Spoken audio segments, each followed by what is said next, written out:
أعوذ بالله من الشيطان الرجيم.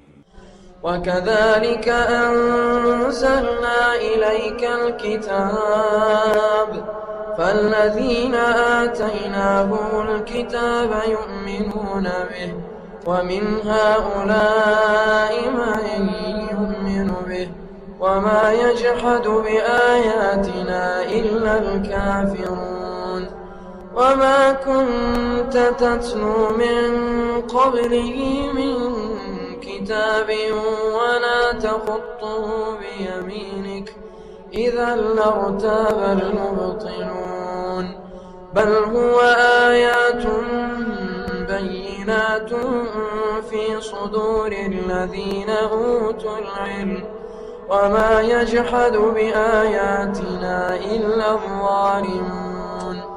وقالوا لولا أنزل عليه آيات من ربه قل إنما الآيات عند الله وإنما أنا نذير مبين أولم يكفهم أنا أنزلنا عليك الكتاب يتلى عليهم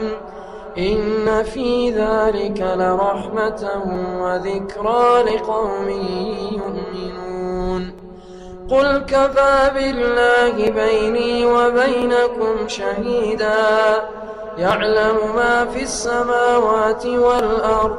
والذين آمنوا بالباطل وكفروا بالله أولئك هم الخاسرون ويستعجلونك بالعذاب ولولا أجل مسمى لجاءهم العذاب وليأتينهم بغتة وهم لا يشعرون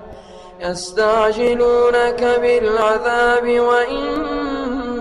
جهنم لمحيطة بالكافرين يوم يغشاهم العذاب من فوقهم ومن تحت أرجلهم ويقول ذوقوا ما كنتم تعملون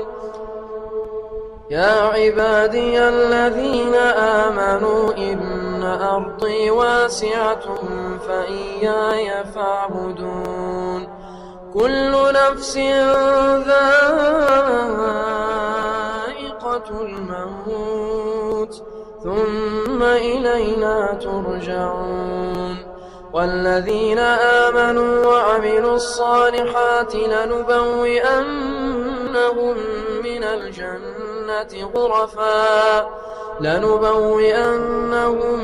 الجنة غرفا تجري من تحتها الأنهار خالدين فيها نعم أجر العاملين